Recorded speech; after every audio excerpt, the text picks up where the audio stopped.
Bonjour et bienvenue. Le message qui va suivre vous est offert par l'Église internationale de la Louvière. Nous croyons qu'en écoutant, vous serez bénis. Nous vous souhaitons une excellente écoute et que Dieu vous bénisse.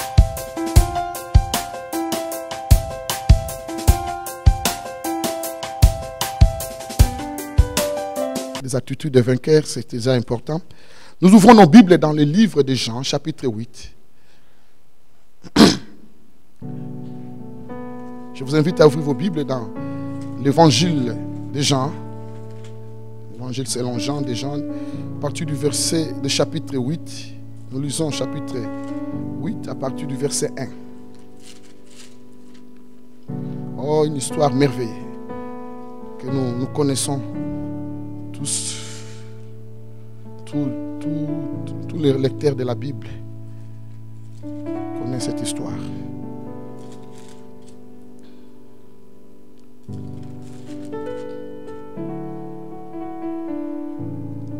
Alléluia.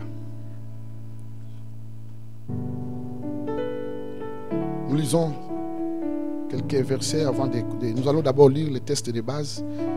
Jean chapitre 8. Nous lisons. Jésus s'est rendu au mont des Oliviers. Mais dès le matin, il retourna au temple et tout le peuple vint en lui, s'étant assis, et il les instruisait. Alors les scribes et les pharisiens amenèrent une femme surprise en adultère, la plaça au milieu et lui disant: Maître, cette femme a été surprise en flagrant délit d'adultère. Moïse, dans la loi, nous a ordonné de lapider de telles femmes. Toi, donc, que dis-tu? Il disait cela pour le mettre à l'épreuve, afin de pouvoir l'accuser.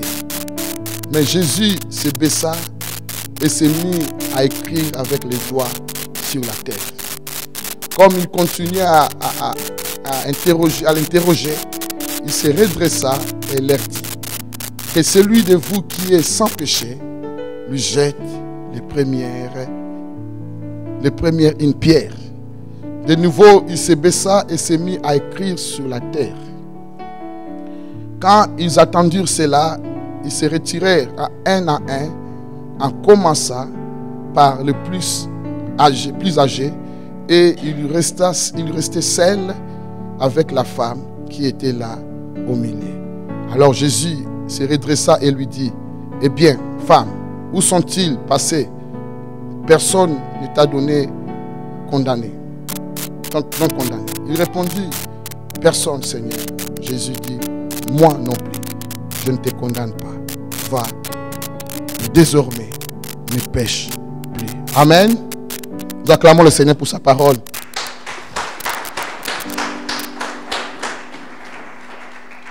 Ouh! Alléluia.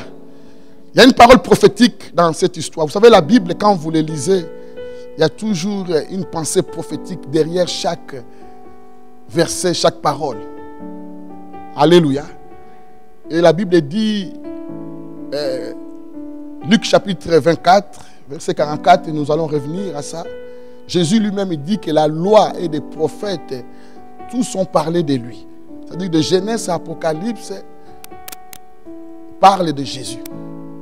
Alléluia. C'est l'esprit des prophètes, les témoignages de Jésus. C'est ça qu'Apocalypse nous dit. L'esprit des prophéties, c'est les témoignages de Jésus. Et je crois, dans cette histoire, il y a une révélation cachée prophétiquement de la personne de Jésus. Alléluia. Alléluia. Gloire à Dieu. Au-delà, je disais, au-delà des Écritures, il y a toujours la pensée prophétique qui est cachée.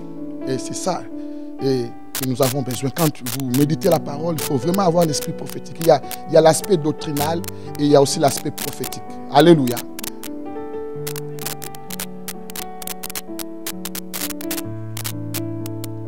Jésus s'est retrouvé au temple, comme selon sa coutume, dit la Bible. Il fréquentait beaucoup les temples. Et nous allons voir, ce n'est pas par hasard que Jésus s'est trouvé au temple. C'est pour accomplir la loi. Jésus est l'accomplissement de la loi. Jésus n'est pas venu pour abolir la loi. Cette histoire, on nous parle des scribes et des pharisiens. Ils ont surpris une femme en flagrant délit d'adultère. Ils ont des preuves. Ce ne sont pas des inventions. Non. Ils l'ont vraiment attrapé, cette femme. À flagrant délit. Ils ont des preuves. Et ils amènent cette femme devant Jésus. Alléluia. Quand ils amènent cette femme Jésus devant, écoutez-les bien. Il dit, Seigneur Jésus, Moïse nous a dit, selon la loi, si on attrape une femme en flagrant délit de l'adultère, il est condamné. On doit le lapider. Il est condamné à mort. Toi, que dis-tu? La Bible nous révèle clair, c'est une question piège. Alléluia. Ce sont des spécialistes de la loi. En réalité, lorsqu'ils ont attrapé cette femme en flagrant délit d'adultère, ils allaient exécuter la loi. Tuer déjà la femme, lapider la femme, comme la loi de Moïse le dit. Alléluia. C'était la logique des choses. Mais il amène cette femme vers Jésus.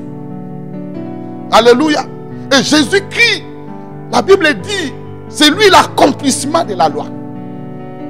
Parce que la loi parle de lui. Luc, chapitre 24, verset 44. Lisons ça, parce que nous voulons quand même comprendre les choses de Dieu. Luc 24, écoutez ce que la Bible dit. Soulignez de telles paroles dans votre Bible. Luc 24, verset 44, dit ceci.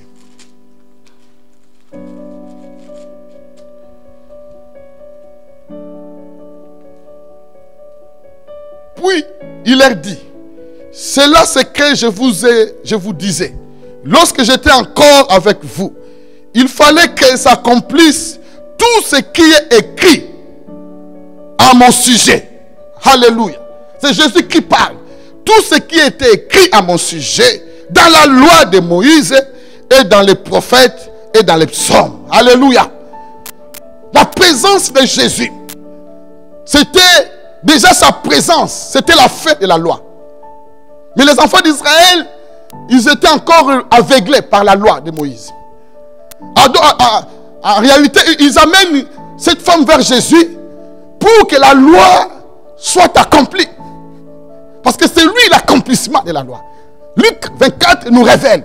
Jésus dit, c'est clair. Tout ce qui a été écrit à mon sujet. C'est-à-dire que toutes les lois, la loi de Moïse, parlait de Jésus-Christ. Alléluia. Tout Ancien Testament. Jésus lui-même confirme, affirme, il dit la loi. Ce n'est pas simplement Moïse, même les prophètes et les psaumes. C'est à moi, c'est moi le sujet, c'est moi le centre. Alléluia. Et cette femme, on l'amène devant Jésus, prophétiquement, pour l'accomplissement, alléluia, de la loi. De la loi. De la loi. Et ils ont amené cette femme pour les lapider. Mais Jésus était là pour que la loi soit accomplie. Alléluia. Ils ont dit, Moïse nous a dit, mais toi, que dis-tu? Jésus dit, non, moi je suis l'accomplissement de la loi. Je suis l'accomplissement de la loi. Et selon la loi de Moïse, selon l'Ancien Testament, vous devez savoir, lorsque on construisait les temples par Salomon, Salomon a fait une prière prophétique concernant les temples. Il dit à Dieu, toutefois, le peuple d'Israël viendront dans ce lieu, quel que soit leur problème, quelle que soit la circonstance, quel que soit le péché, quel que soit le problème, Seigneur, dès qu'ils arrivent ici dans ce temple, leur prière sera exaucée. C'était une parole. Et Dieu avait dit Amen à cette prière. Alléluia. Le temple pour les Juifs représente toute leur vie. C'est dans le temple qu'ils trouvaient le pardon du péché. Même le pardon, parce que dans la prière de Salomon, il était écrit, même le pardon de leur péché sera libéré dans le temple. C'est-à-dire que toute leur vie, toute leur prière s'est concentrée au temple. Alléluia. Ils quittaient de loin pour aller au temple. Le temple, c'était tout pour eux.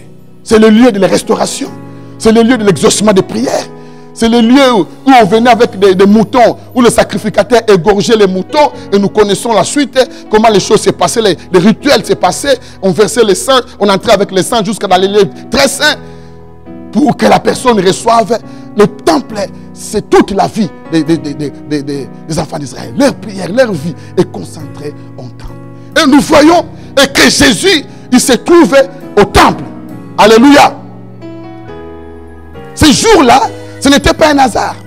Jésus se trouve au temple. Et on amène la femme d'adultère. Oh. Alléluia. Et on pose la question à Jésus. Que dis-tu? Que dis-tu? Alléluia. Jésus se retrouve au temple parce que Jésus-Christ, il sait que c'est lui le véritable temple. C'est Jésus-Christ qui est le véritable temple. Car la Bible dit, en Jésus-Christ, son corps c'est l'habitation de Dieu. C'est lui le temple de Dieu. Alléluia. Que c'est lui le véritable temple. Voilà pourquoi Jésus s'est retrouvé au temple. Parce qu'en réalité, c'est lui qui est le véritable temple. Amen. C'est lui le véritable temple. Et les enfants d'Israël continuaient, malgré la présence de Jésus, ils continuaient à considérer les temples, ils continuaient à aller offrir des sacrifices au temple, ils continuaient à aller à prier au temple, mais Jésus-Christ, celui à qui les Écritures ont parlé, c'était déjà présent. C'était l'Ancien Testament, comme nous le savons, c'était l'ombre. Mais la réalité, c'est Christ lui-même. C'est-à-dire que le vrai était là. Le vrai temple était là. En d'autres termes, ils n'avaient plus besoin de continuer d'aller au temple fait de mains des hommes. Alléluia. Jésus se présente comme le vrai temple. On amène cette femme à Jésus. Jésus le sait parce que comme c'est moi le vrai temple. Et je suis dans le temple. Et je suis le vrai temple. Et le pardon du péché passe par moi. Le pardon du péché ne pouvait pas être continué. Parce qu'en ce moment-là, le temps de la loi était fini. Le péché ne pouvait plus être continué à être pardonné au temple. Amen. Jésus, le véritable temple. L'exaucement de la prière ne pouvait plus continuer à être offert au temple. C'est-à-dire, pour avoir l'exaucement de la prière, il fallait passer par Jésus-Christ. Parce que c'est lui le véritable temple. Pour que tes prières soient exaucées, les Juifs n'avaient plus besoin de continuer d'aller au temple pour leurs prières, pour les sacrifices. Parce que le véritable temple était déjà là. C'était un message prophétique que Jésus-Christ voulait le transmettre. Je suis le véritable temple. Vous n'avez plus besoin de venir dans ce temple pour recevoir le pardon du péché. Pour recevoir le pardon de vos péchés, il faut passer par moi. Quelqu'un a compris? Alléluia. C'est lui le véritable temple. La Bible dit, en lui, nous avons la rédemption et le pardon du péché. Ils ont amené cette femme dans l'intelligence humaine, c'était pour piéger Jésus.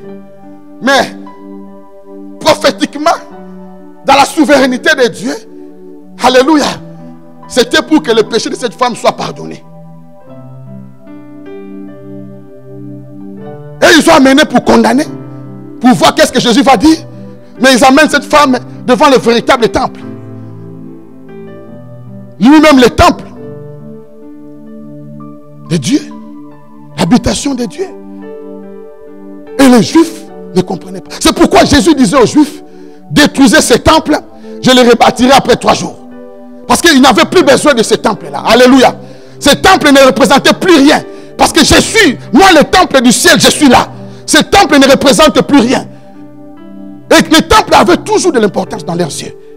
Ils continuaient à aller au temple, mais ils passaient à côté du véritable temple. Jésus voulait attirer leurs attentions pour les faire comprendre, je suis déjà là. Vous n'avez plus besoin d'offrir des sacrifices. Vous n'avez plus besoin d'aller dans ce temple pour recevoir vos pardons du péché. Parce que c'est moi le temple de Dieu. C'est moi qui pardonne les péchés. Voilà pourquoi un jour, Jésus a pardonné le péché d'un paralytique, d'un homme qui était paralytique, qui était infirme. Jésus lui dit, tes péchés te sont pardonnés. Quand Jésus a dit ça, les scribes, les pharisiens, ils ont crié au scandale. Qui est celui-ci qui a le pouvoir de pardonner. Parce qu'il savait que pour recevoir le pardon du péché, il faut aller au temple. Mais Jésus agissait déjà comme le véritable temple. Alléluia. Lui qui pardonne déjà le péché.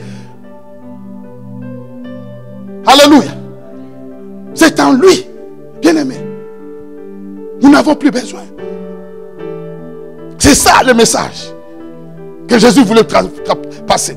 Il était venu, Jésus voulait confirmer les Écritures, confirmer la loi de Moïse, confirmer les paroles des prophètes, confirmer ce que l'Ancien Testament parlait. C'était de moi. Parce que c'était l'ombre. C'est la photo. Moi, je suis la réalité. Vous n'avez plus besoin. Vous avez quand quelqu'un que vous aimez, vous avez quelqu'un que vous connaissez, vous aimez, il t'envoie tu as des photos, tu contemples les photos. Le jour que tu vas le voir en personne, les photos ne tiennent plus compte, n'ont plus d'importance. Alléluia. Les photos n'ont plus d'importance parce qu'il est là physiquement. Tu peux la toucher, tu peux le voir, tu peux parler parce que les photos n'ont plus d'importance parce qu'une photo ne parle pas. Tu ne peux pas toucher. Alléluia. C'est la loi de Moïse, c'est la loi de l'Ancien Testament. C'était que l'ombre, c'était que la photo. Mais la réalité, c'était Christ lui-même. Car quand il est venu, il dit que vous n'avez plus besoin d'aller dans ce temple fait de mes hommes. C'est moi, le véritable temple, qui pardonne les péchés. On a amené cette femme adultère.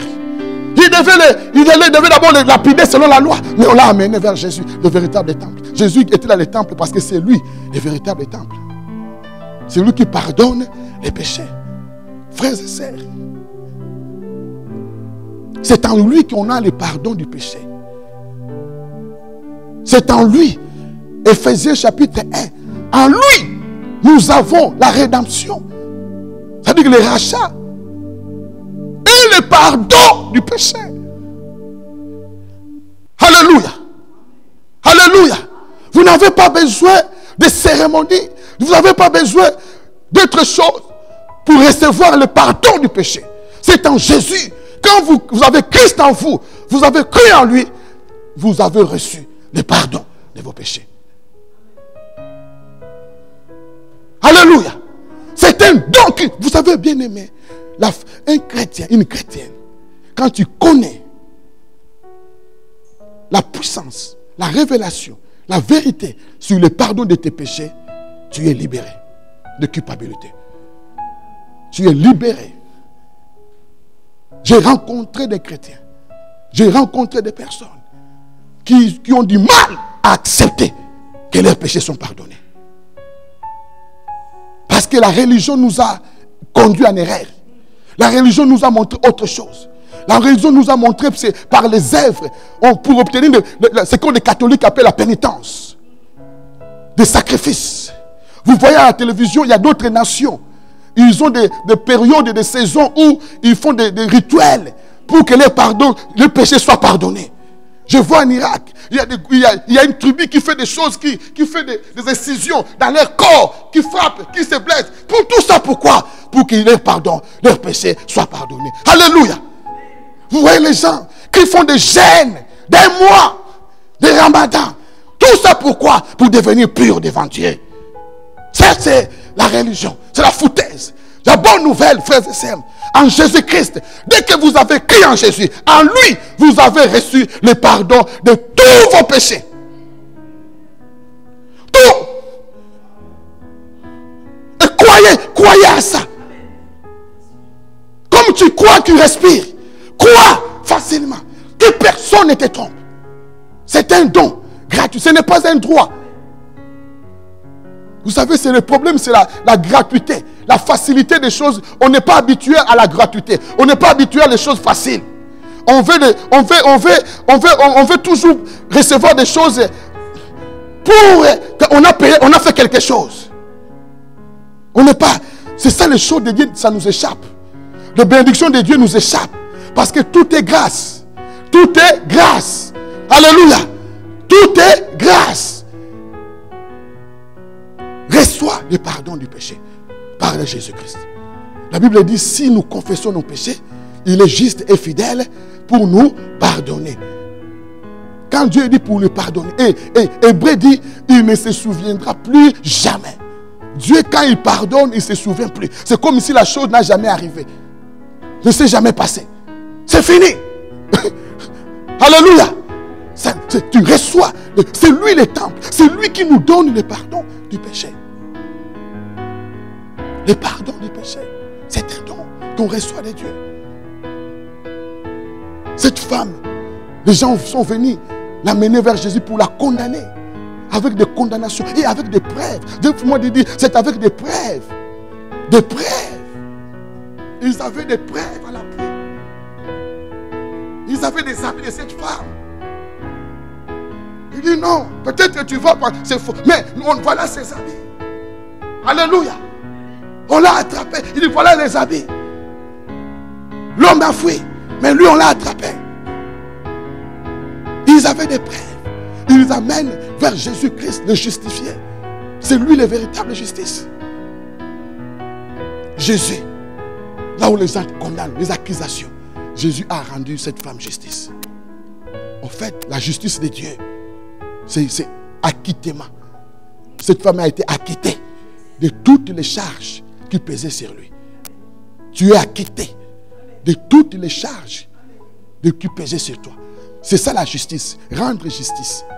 Jésus te rend justice, il te déclare juste. Tu es en règle avec Dieu. C'est la justice de Dieu qui te permet à se tenir devant le trône de Dieu. Écoutez-moi, c'est la justice de Dieu. Parce que la justice, ça te permet d'avoir un sentiment de non de culpabilité. Tu n'es plus coupable et tu n'as plus de complexe d'infériorité. Tu es à l'aise devant Dieu. Tu es en règle avec lui. Le diable peut venir te rappeler, toi tu n'es pas digne. Toi, voilà, hier tu as fait ça. Toi, aujourd'hui, non, toi tu es un péché.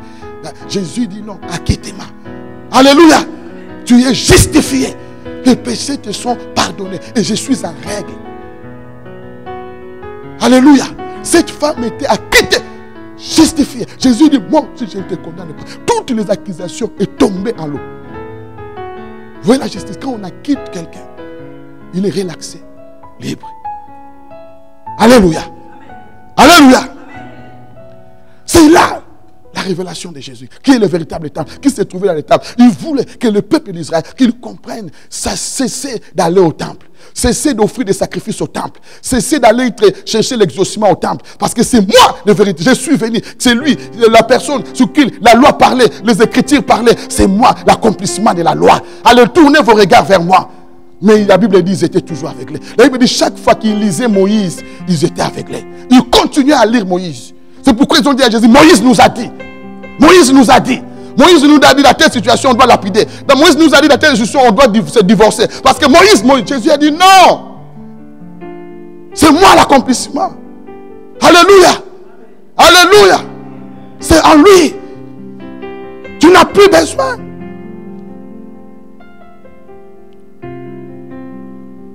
Alléluia. C'est l'exaucement des prières, frères et sœurs. L'exaucement des prières. Ils allaient au temple parce que pour être exaucés. Ils allaient au temple pour recevoir les victoires. Mais Jésus, c'est lui le véritable. Il dit que c'est moi, c'est bien aimé. C'est en Jésus-Christ que toutes nos prières sont exaucées. C'est lui le fondement de l'exaucement de la prière. Nos prières ne sont pas exaucées parce que tu as jeûné 100 jours. Dieu ne t'exauce pas la prière parce que quand tu pries, ton visage est défiguré. Pour dire vraiment, j'ai prié, Dieu va agir. Quand tu pries, non. La seule condition que Dieu exauce la prière, quand tu viens au nom de Jésus. Car c'est en lui que nous avons le salut. C'est en lui que nous avons l'exaucement. Alléluia. C'est par Jésus-Christ que Dieu nous regarde. Dieu te voit en Christ. Dieu ne te voit pas. Si Dieu te revoyait en toi, il n'allait pas te bénir. C'est l'image de Jacob. Jacob qui a volé la bénédiction de son frère Ésaü. Qu'est-ce qui se passe? Jacob, sa maman a dit, j'ai entendu la conversation de ton père et ton frère aîné. Moi je connais ce que ta maman aime. Parce que c'est une femme qui connaît ce que son mari aime, la nourriture, les impuces et tout ça. C'est la femme qui connaît. Elle dit, moi je sais. Maman, ça ne sera pas comme le gibier. Elle dit, moi je connais. Moi je connais. Moi je sais comment faire pour qu'il sente un gibier. Alléluia. Qu'est-ce que la Bible dit? Il a dit à Jacob, il a pris les habits de poils des animaux. Les animaux, des habits, les poils des animaux. Il a revêtu son frère, son fils. La Bible dit, Isaac, quand il touchait, écoutez bien, quand il touchait Jacob, il disait que quand je touche Jacob, c'est le poids, le corps, c'est le corps d'Ésaü. Parce que Ésaü était poilé. Il dit, change tous, Jacob. Mais quand tu parles, c'est la voix de Jacob.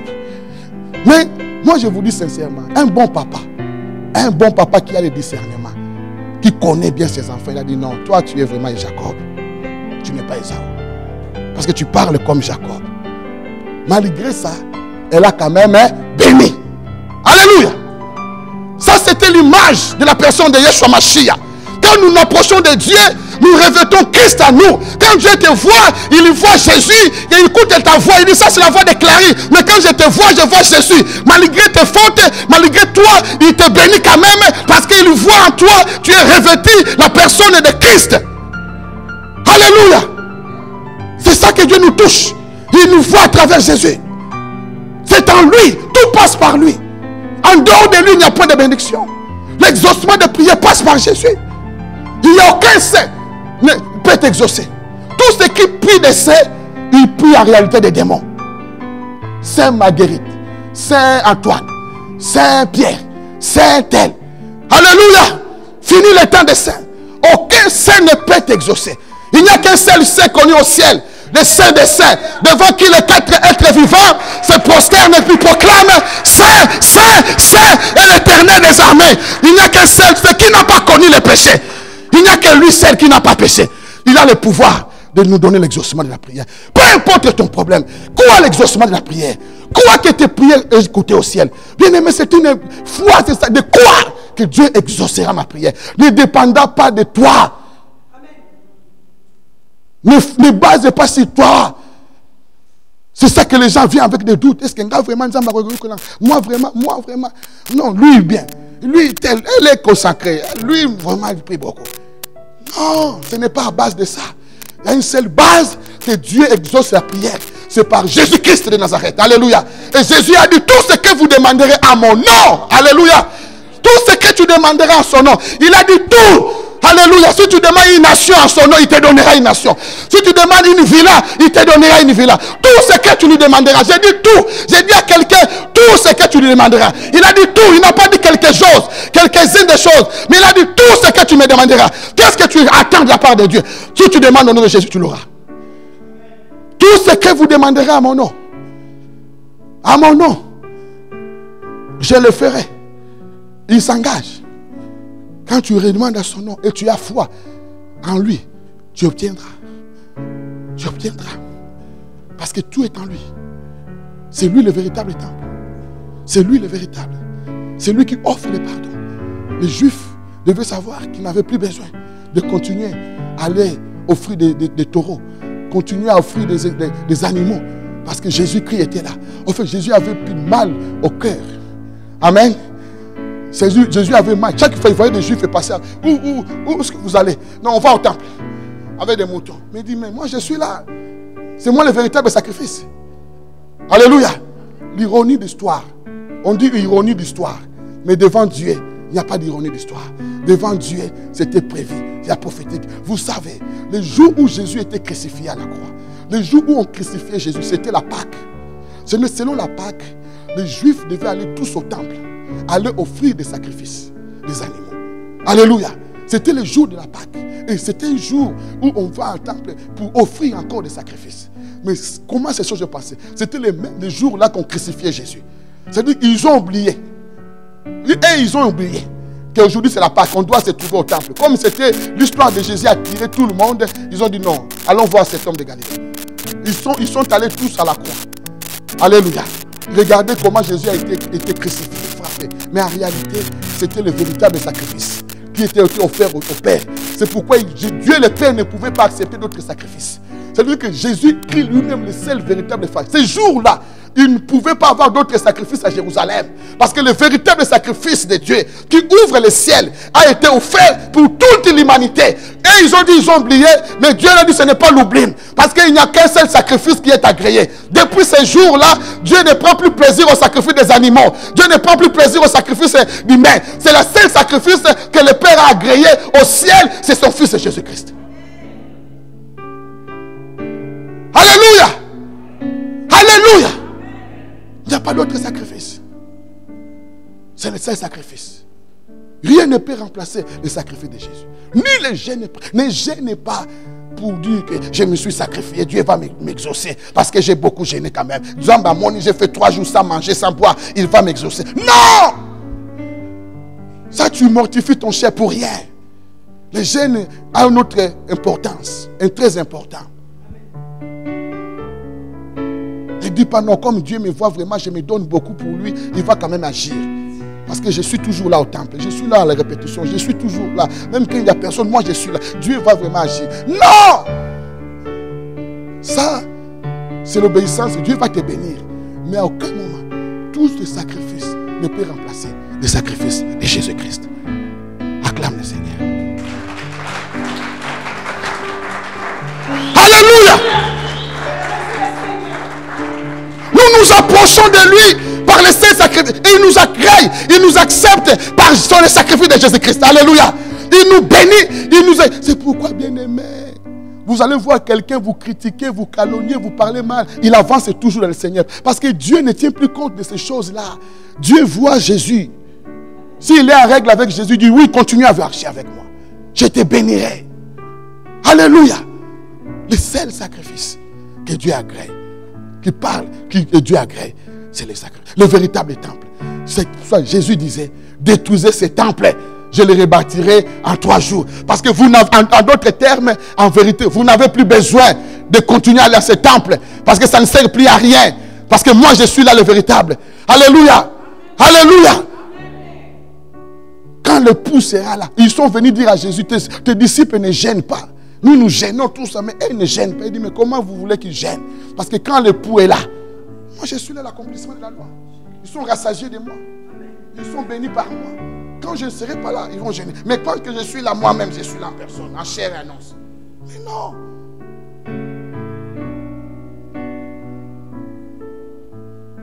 Amen. Alléluia. Alléluia. C'est par la foi à la personne de Jésus. Mise tout sur Jésus. Sur Jésus-Christ. Sur rien sur toi. Ayez foi en Jésus. C'est lui. On reçoit le pardon du péché. C'est gratuit. Alléluia. Et quand on reçoit, on est aussi facile à donner. Vous savez, le pardon, ça se donne. Nous avons reçu et on doit donner. Il y a des bonnets à recevoir.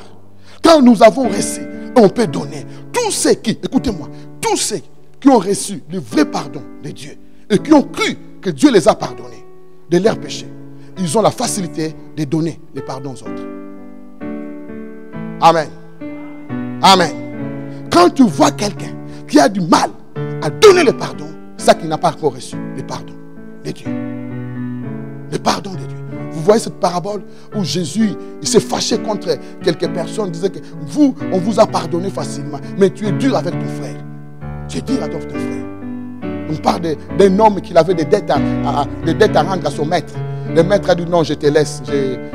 Voilà, tu ne payes plus rien. Tu ne payes plus rien. En sortant, et quelqu'un d'autre lui devait. Et quand il voit le toi, donne mon argent. Il était dur avec celui-là.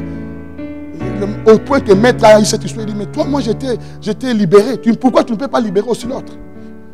Pourquoi? Parce que ça se donne, le pardon. On a reçu et on donne. Tout ce qui est de Dieu, on le donne facilement. Parce que vous avez reçu par la grâce. Vous avez reçu gratuitement. Donnez aussi gratuitement. Il n'y a pas de gymnastique. Il n'y a pas de conditions pour pardonner. Ou avant que je lui pardonne, il faut qu'il vienne demander pardon. Non! Quand tu demandes, tu attends ça, tu attendras longtemps. Parce que le diable il va profiter. Alléluia. Mais n'agis jamais comme ça, mon frère, ma soeur. Moi, je n'ai rien fait. Oui, gloire à Dieu. Mais qu'il vienne d'abord. S'il vient, il demande. Le diable va mettre dans son cœur l'orgueil. Pour te garder aussi loin. Donne. Alléluia. Donne. Parce que tu l'as reçu. Dieu aussi m'a pardonné. Moi aussi je te pardonne. Je donne. Amen. En Jésus, nous recevons les pardons et nous croyons que nos pardons sont pardonnés car Dieu nous a justifiés. Vous voyez la femme, la Bible dit, Jésus a dit, c'est lui qui n'a pas péché. Voilà Jésus. Il est en train d'écrire. Oh, on n'a pas le temps de commenter sur ça. Il écrivait parce que c'est le doigt qui a écrit la loi, c'est le même doigt qui est écrit une nouvelle loi. Il est écrit une nouvelle loi. Il est écrit quelque chose de nouveau. Et quand il dit, celui qui n'a pas péché, jette la première pierre. Celui qui n'a pas péché. La Bible dit que leur conscience, chacun sa conscience. En d'autres termes, occupe-toi d'abord de tes péchés avant de s'occuper des péchés des autres.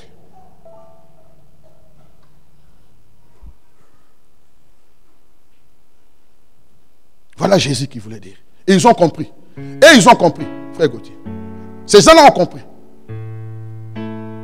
Occupez-vous de vos propres péchés. Jésus a dit, celui qui n'a pas péché, jette la première pierre. La conscience est venue. En d'autres termes, celui qui occupe-toi de tes propres péchés avant de s'occuper des péchés des autres. Ils ont compris, bien aimés, mes frères et sœurs, on a beaucoup de choses à travailler à nous d'abord, avant de voir chez les autres. C'est-à-dire que tu n'auras même pas de temps de voir chez les autres. Quand tu vois à toi, il y a du travail à faire dans ta vie. On est responsable de nous-mêmes. Chacun est responsable de sa vie, de sa condition spirituelle.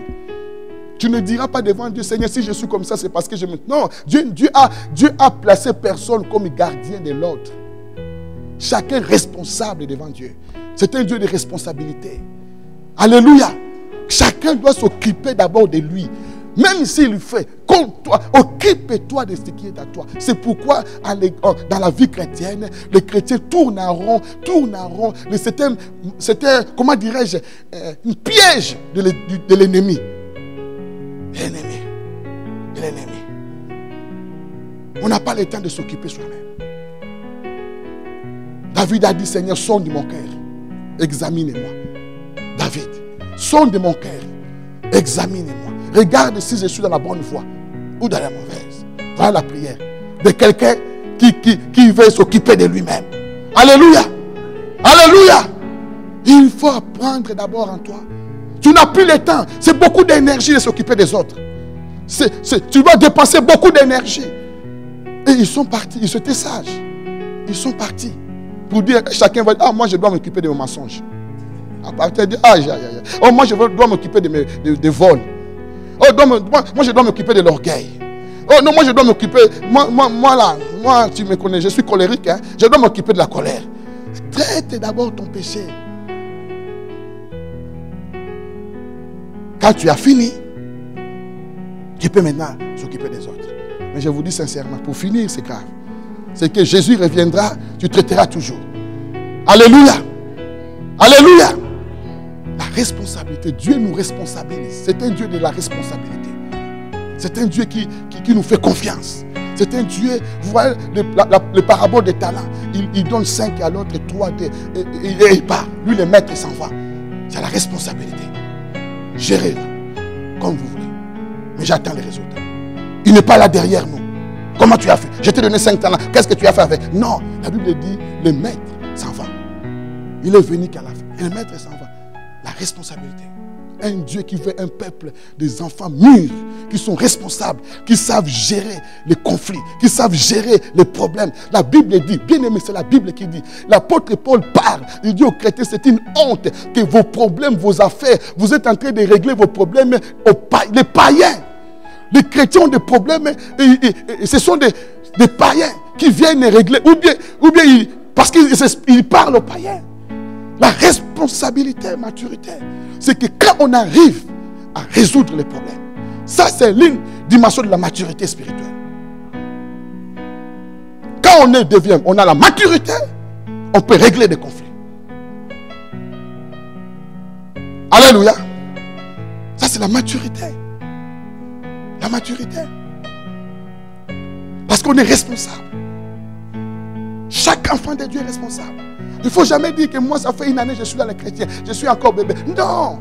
Ça fait 5 ans, 3 ans. Non. L'esprit que tu as reçu, c'est l'esprit de la responsabilité. C'est l'esprit de Dieu qui est en moi, qui est en toi.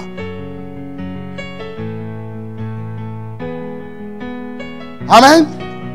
C'était des gens responsables. Ils n'ont pas dit Seigneur, oui, mais lui, c'est même quand même la loi. Hein. C'est Moïse qui avait dit, moi je sais que moi pour moi, la loi... Non. La conscience. La Bible souligne les mots conscience. Que chacun dise conscience. Frères et sœurs, tu ne trouveras pas la victoire, la délivrance, sans prendre conscience de ton état, de ta situation. La conscience, c'est quelque chose de très important.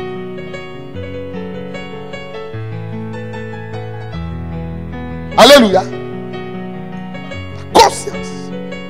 Tout le monde a, même les païens. Ils n'ont pas le Saint-Esprit, ils ont la conscience. Alléluia.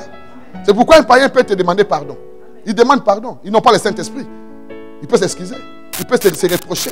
Il peut venir te voir du voisin. Vraiment, c'est qui m'a prié et pardonne-moi. Pourquoi? La conscience. Dieu a placé dans l'être humain la conscience. La conscience. Du mal et du bien du mal. Ils savent. Amen. Et la conscience ne résout pas tout. Et le Saint-Esprit vient pour convaincre maintenant du péché. Parce qu'il y a des péchés pour la conscience, il dit c'est normal. Mentir, c'est normal. Mais le Saint-Esprit, non, c'est un péché. Ça, la conscience ne te dira pas. Alléluia. Il y a des choses que la conscience ne te dira pas. Mais le Saint-Esprit te dit non, ça, c'est pas bon. Mais la conscience de chacun, mais la conscience, prise de conscience de ton situation, de ton état, de ton problème, de ta vie. L'homme a une conscience, doit dire non, ma vie ne peut plus continuer comme ça. Des années, je tourne, des années, non, j'ai pris conscience. Et quand la première étape pour résoudre les problèmes, c'est la conscience, prise de conscience. Tant que tu n'as pas conscience, tu ne résoudras rien. Tu continueras la même chose. Tu continueras les mêmes erreurs. Tu continueras les mêmes péchés. Tu continueras les mêmes choses. Jésus dit à cette femme, va, ne pêche plus. Il a rendu justice, il lui a pardonné, mais il a ajouté une phrase. Oh, j'aime ça. Vous vous rendez compte si Jésus avait dit à cette femme-là, moi aussi je ne te condamne pas. C'est fini. Cette femme allait partir avec l'assentiment que non, je peux encore aller tomber l'adultère de mes robes parce que je suis déjà justifié. Il allait partir et dire, laissez-moi vivre ma vie comme je veux vivre ma vie. Il va aller chercher son chéri. Il dit, non, Jésus m'a libéré, venez. Jésus lui dit, non. Alléluia. Le pardon des péchés ne te donne pas l'autorisation, la permission.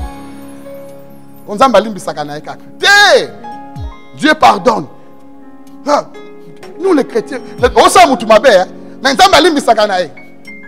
tu fais du mal, mais tu continues à dire que Dieu pardonne. Je sais qu'il va me pardonner. Je sais qu'il va me pardonner. Non.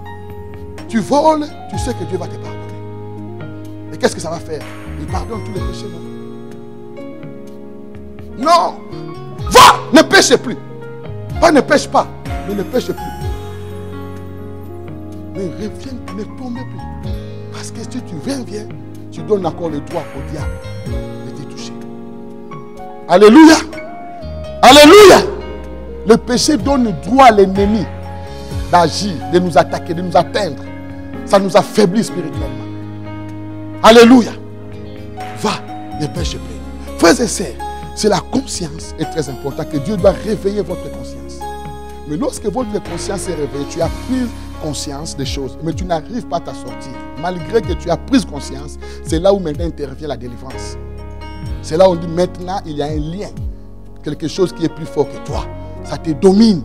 Tu n'arrives pas à t'en sortir. L'apôtre Paul dit, je sais, je veux faire du bien, mais le bien ne sort pas de moi. Mais je sais que je veux faire du bien. Il parle dans Romains chapitre 7. La réalité de la délivrance. La réalité de la délivrance. Qui me délivrera à la fin? Il dit, qui me délivrera? Là, il dit maintenant. Alléluia. Mais d'abord, prendre conscience de la situation. Et là, la solution n'est pas loin de toi. Amen. Que Dieu vous bénisse.